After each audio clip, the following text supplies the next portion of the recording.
ہاں، آج کے اس تفصیلی جائزے میں ہم ایک ایسی چیز پر بات کرنے والے ہیں جو مطلب ہماری روایتی سوچ کو بالکل بدل کر رکھ دیتی ہے۔ بالکل۔ یعنی جب بھی ہم اسکول کی لائبریری کا سوچتے ہیں تو ذہن میں کیا آتا ہے؟ ایک ایسا کمرہ جہاں پرانی سی شیشے کی الماریاں ہیں اور موٹی موٹی کتابیں ہیں۔ ہاں، موٹی کتابیں، اور بات کرنے پر فوراً ڈانٹ پڑتی ہے کہ خاموش رہیں۔ بالکل۔ اور اس کا مقصد شاید بس یہی سمجھا جاتا ہے کہ امتحانات میں کسی طرح 2-4 نمبر زیادہ آ جائیں۔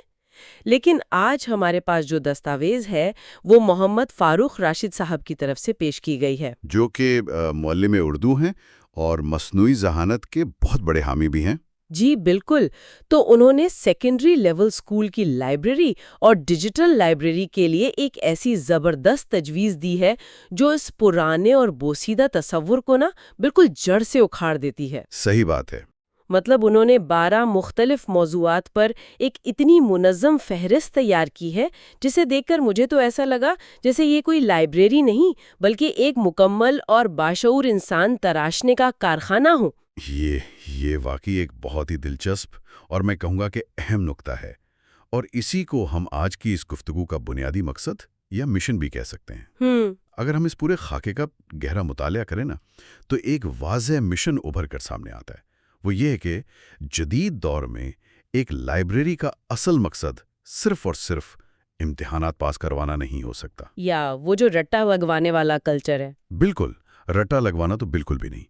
اس کا اصل کام دراصل طالب علموں کی علمی، فکری، اخلاقی اور عملی تربیت کرنا ہے۔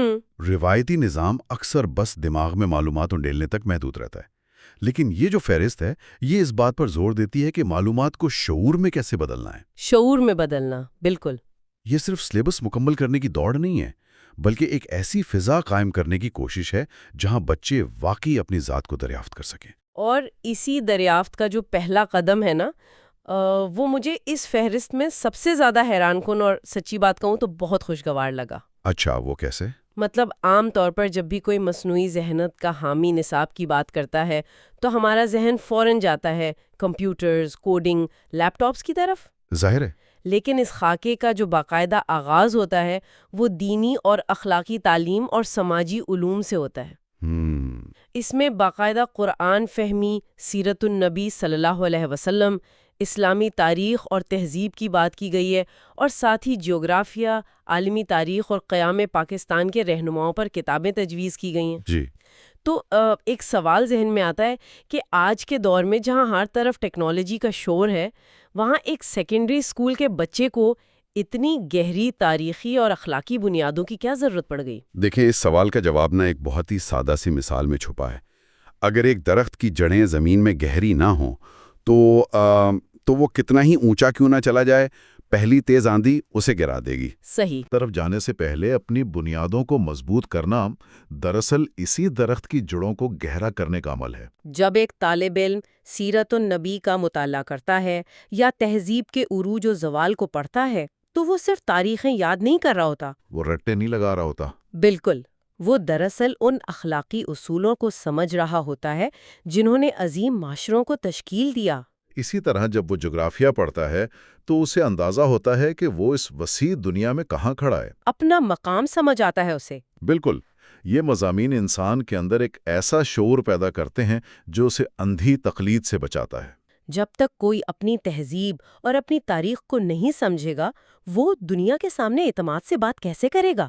یہ بات بہت وزن رکھتی ہے۔ یعنی ہم اس سے ایک اخلاقی قطب نما کہہ سکتے ہیں جو مستقبل کی سمت طے کرتا ہے، اور جب یہ بنیاد مضبوط ہو جاتی ہے تو فہرست کا دوسرا حصہ ایک بالکل اور ہی دنیا کے دروازے کھولتا ہے۔ زبان اور ادب والا حصہ۔ ہاں، زبان ادب اور تخلیقی صلاحیتوں کا فروغ۔ اس میں اردو اور انگریزی کے ساتھ ساتھ عالمی ادب، بچوں کا ادب اور حیرت انگیز طور پر ڈرائنگ، فوٹوگرافی، ڈرامہ اور کہانی نویسی بھی شامل ہے۔ مجھے یاد آ رہا ہے جب میں اسکول میں تھی تو کلاس میں ناول یا کہانی کی کتاب پڑھنا ایک جرم سمجھا جاتا تھا۔ جی بالکل ایسا ہی تھا۔ ہم اسے درسی کتاب کے اندر چھپا کر پڑھتے تھے، اور فوٹوگرافی یا تھیٹر کا تو لائبریری سے کوئی دور دور کا بھی تعلق نہیں تھا۔ اس خاکے نے ان چیزوں کو لائبریری میں کیوں رکھا ہے؟ اس کی ایک بڑی وجہ یہ ہے کہ ادب اور یہ تخلیقی سرگرمیاں محض کوئی فارغ وقت کی تفریح نہیں ہے۔ ہم اکثر یہ سمجھتے ہیں کہ کہانیاں پڑھنا وقت کا ضیاع ہے، لیکن حقیقت میں ادب انسان کے اندر ہمدردی اور احساس پیدا کرنے کا سب سے طاقتور ذریعہ ہے۔ کیسے؟ جب کوئی ایک اچھی کہانی پڑھتا ہے تو وہ شعوری طور پر دنیا کو کسی دوسرے انسان کی نظر سے دیکھ رہا ہوتا ہے۔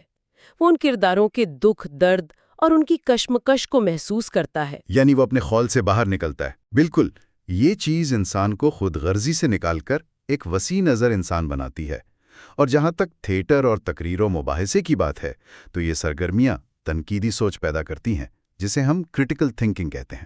ہاں، کرٹیکل تھنکنگ۔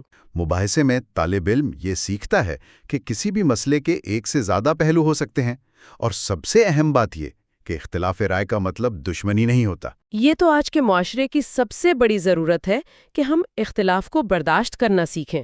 بالکل، یہ سرگرمیاں انہیں معلومات ہضم کرنے والی مشینوں سے نکال کر سوال اٹھانے والے ذہنوں میں بدل دیتی ہیں۔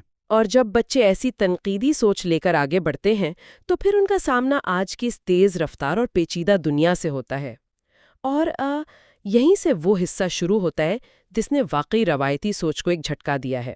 جدید سائنس اور ٹیکنالوجی والا حصہ؟ جی ہاں، ہم 9ویں اور 10ویں جماعت کی سطح کی بات کر رہے ہیں، اور اس میں خلائی سائنس، مصنوعی ذہانت، روبوٹکس، ڈرون ٹیکنالوجی اور مشین لرننگ جیسی کتابیں شامل ہیں۔ عام طور پر تو ہم یہی سمجھتے ہیں نا کہ یہ مضامین یونیورسٹی جا کر پڑھے جاتے ہیں۔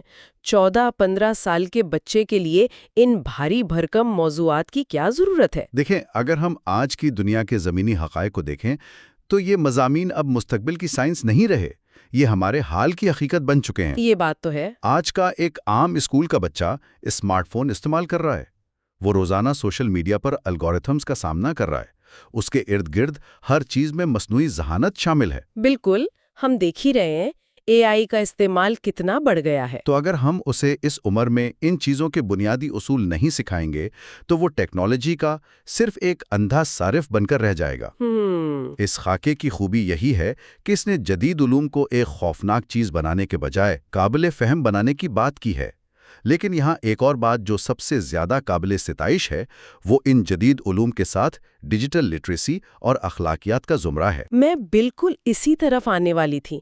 اس فہرست میں سائبر سیکیورٹی، انٹرنیٹ کے اصول اور ڈیجیٹل اخلاقیات پر بڑا زور دیا گیا ہے۔ یہ جو ڈیجیٹل اخلاقیات ہے نا، یہ سننے میں تو عام سا لفظ لگتا ہے، لیکن اس کی گہرائی بہت زیادہ ہے۔ اسے ہم ایک مثال سے سمجھ سکتے ہیں۔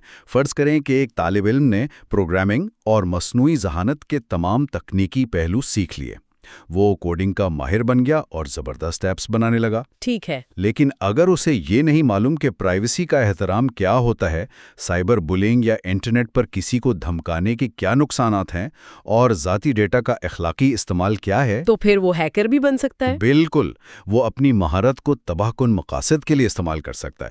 یہ ایسا ہی ہے جیسے آپ کسی کو ایک انتہائی تیز رفتار گاڑی تو دے دیں، لیکن اسے ٹریفک کے اصول نہ سکھائیں، اور نہ ہی دوسروں کی جان کی پرواہ کرنا سکھائیں۔ یہ گاڑی والی مثال بہت برمحل ہے۔ اور جب ہم اصولوں اور عملی چیلنجز کی بات کرتے ہیں تو یہ خاکہ ہمیں ایک اور زبردست حصے کی طرف لے جاتا ہے جو میری نظر میں سب سے زیادہ نظر انداز کیا جاتا ہے۔ آپ عملی مہارتوں کی بات کر رہی ہیں؟ جی ہاں، لائف سکلز۔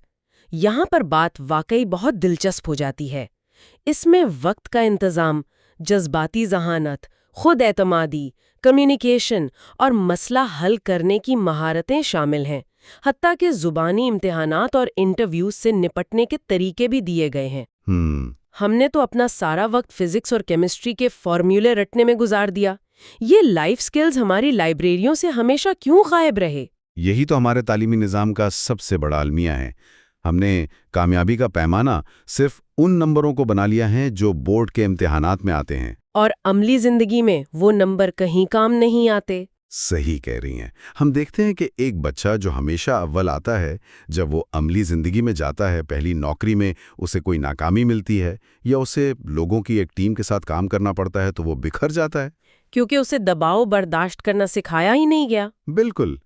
ان عملی مہارتوں کو، بالخصوص یہ جو جذباتی ذہانت یا ایموشنل انٹیلیجنس ہے، اس کو لائبریری کا حصہ بنانے کا مقصد ہی یہ ہے کہ بچوں کو ایک نفسیاتی ٹول کٹ دی جائے تاکہ وہ حقیقی زندگی کی اونچ نیچ کے لیے تیار ہوں؟ جی، جذباتی ذہانت انسان کو سکھاتی ہے کہ اپنے غصے کو کیسے کنٹرول کرنا ہے، مایوسی سے کیسے نکلنا ہے اور دوسروں کے جذبات کو کیسے سمجھنا ہے۔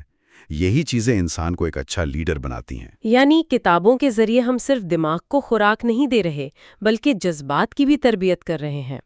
اور ایک متوازن انسان بننے کے لیے یہ بھی بہت ضروری ہے کہ انسان کو پتہ ہو کہ اسے زندگی میں کون سا راستہ چننا ہے۔ کیریئر کے حوالے سے؟ ہاں، اسی لیے اس کا جو اگلا حصہ ہے نا، وہ پیشہ ورانہ آگاہی اور مطالعے کے طریقوں پر ہے۔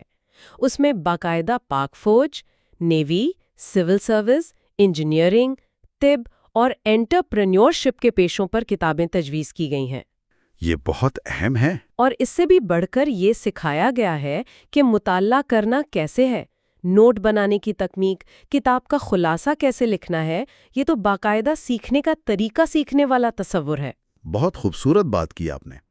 ہمارے ہاں ہوتا کیا ہے کہ بچے میٹرک کر لیتے ہیں اور انہیں پتہ ہی نہیں ہوتا کہ ان میں کیا صلاحیت ہے۔ بس جو دوست کر رہے ہیں وہی کر لیتے ہیں، یا والدین کے دباؤ میں آ کر میڈیکل اور انجینئرنگ کے پیچھے بھاگ پڑتے ہیں۔ اسکول کی سطح پر مختلف پیشوں کی حقیقت اور ان کے چیلنجز کے بارے میں کتابیں بچوں کی آنکھیں کھول سکتی ہیں۔ وہ شعوری فیصلہ کر سکتے ہیں پھر۔ بالکل، اندھی تقلید سے بچ جاتے ہیں۔ اور جہاں تک یہ نوٹ بنانے اور مطالعے کی تکنیک کی بات ہے تو یہ تو معلومات کو ہضم کرنے کا طریقہ ہے۔ صرف صفحے پلٹنے کا نام مطالعہ نہیں ہے۔ جب تک آپ پڑھے ہوئے مواد سے اہم نکات نہ نکال سکیں اور انہیں اپنے الفاظ میں بیان نہ کر سکیں، اس کا کوئی فائدہ نہیں۔ اور پھر مطالعے کے اسی تصور کو مزید وسعت دیتے ہوئے مصنف نے ڈیجیٹل لائبریری کی جو تجویز دی ہے وہ بہت شاندار ہے۔ جی، انہوں نے اس حوالے سے کافی تفصیل دی ہے۔ انہوں نے کہا ہے کہ ڈیجیٹل لائبریری کا مطلب یہ نہیں کہ بس چند PDF کتابیں فولڈر میں رکھ دیں۔ اس میں آڈیو بکس، سائنسی ڈاکیومنٹریز، تاریخی لیکچرز، پوڈ کاسٹس اور انٹریکٹیو مواد شامل ہونا چاہیے۔ یہ ہماری اس روایتی لائبریری سے کتنا بڑا شفٹ ہے جہاں صرف پرنٹ شدہ کتابیں ہوتی تھیں۔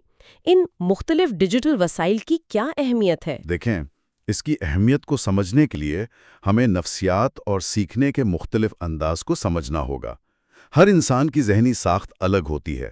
اسے ہم لرننگ سٹائلز کہتے ہیں۔ ہاں، کچھ لوگ پڑھ کر جلدی سیکھتے ہیں۔ جی، اور کچھ لوگ بصری ہوتے ہیں، یعنی ویڈیوز اور تصویروں سے بہتر سیکھتے ہیں۔ کچھ سن کر چیزیں یاد رکھتے ہیں، ان کے لیے آڈیو بکس بہترین ہیں، اور کچھ عملی طور پر کر کے سیکھتے ہیں۔ تو روایتی لائبریری میں تو ان سب کے لیے کچھ نہیں تھا۔ بالکل، جب ہم صرف چھپی ہوئی کتابیں رکھتے ہیں تو ہم ان تمام بچوں کو نظام سے باہر کر دیتے ہیں جنہیں طویل عبارتیں پڑھنے میں مشکل ہوتی ہے۔ ویڈیوز اور آڈیو بکس کی شمولیت سے علم ہر کسی کی پہنچ میں آ جاتا ہے۔ واقعی یہ شمولیت کی بہترین مثال ہے۔ تو اگر ہم اس تمام گفتگو کو سمیٹیں تو اس خاکے کا ایک جامع خلاصہ اس بنیادی اصول میں قید ہے کہ ایک اچھی اسکول لائبریری وہ ہے جو صرف امتحان کے لیے نہیں بلکہ فہم، کردار اور عملی مہارتوں کی تربیت کے لیے مواد دے۔ اور اس میں صرف اسکول کے بچوں کو نہیں بلکہ ہم سب کو خود کو دیکھنے کی ضرورت ہے۔ وہ کیسے؟ اگر ہم اسے روزمرہ زندگی سے جوڑیں تو ہم میں سے ہر شخص، چاہے وہ کسی بھی پیشے میں ہو، اسے اپنے مطالعے میں یہی تنوع پیدا کرنے کی ضرورت ہے۔ ہم اکثر اپنے پسندیدہ موضوعات کے خول میں بند ہو جاتے ہیں۔ ہاں، جیسے ایک انجینئر بس ٹیکنالوجی ہی پڑھتا ہے۔ بالکل، لیکن ہمیں چاہیے کہ ہم تاریخ سے جڑیں، ادب کے ذریعے ہمدردی پیدا کریں اور جذباتی ذہانت پر کام کریں۔ معلومات کے اس بے پناہ ہجوم میں یہی تنوع ہمیں ایک متوازن زندگی گزارنے میں مدد دے سکتا ہے۔ کیا زبردست انداز میں آپ نے اس بات کو ہماری زندگی سے جوڑا ہے، اور اسی سے جڑا ہوا ایک خیال میرے ذہن میں آ رہا ہے جو میں سننے والوں کے لیے چھوڑ کر جانا چاہوں گی۔ ضرور۔ ذرا سوچیں، آج کے اس ڈیجیٹل دور میں ہم سب کے اسمارٹ فونز کی شکل میں دنیا کی سب سے بڑی ڈیجیٹل لائبریری ہماری جیب میں ہے۔ بالکل۔ ہمارے پاس تاریخ، سائنس، ادب، سب کچھ ایک کلک کی دوری پر ہے۔ لیکن ہمیں خود سے یہ سوال پوچھنا چاہیے کہ کیا اس لائبریری کی ترتیب ہمارے اپنے ہاتھ میں ہے؟ یا پھر الگورتھمز کے ہاتھ میں ہے، جو ہمیں صرف وہی سنسنی خیز مواد دکھاتے ہیں جس سے ان کا فائدہ ہو؟ اگر ہم اپنی اس ذاتی ڈیجیٹل لائبریری یعنی اپنے فون کی اسکرین کو شعوری طور پر اپنے کردار اور فہم کی تعمیر کے لیے ترتیب دینے لگیں تو ہماری زندگیاں کتنی بدل سکتی ہیں۔ سننے والوں کے لیے یہ واقعی ایک سوچنے کا مقام ہے۔ وقت نکالیں اور اس پر ضرور غور کریں۔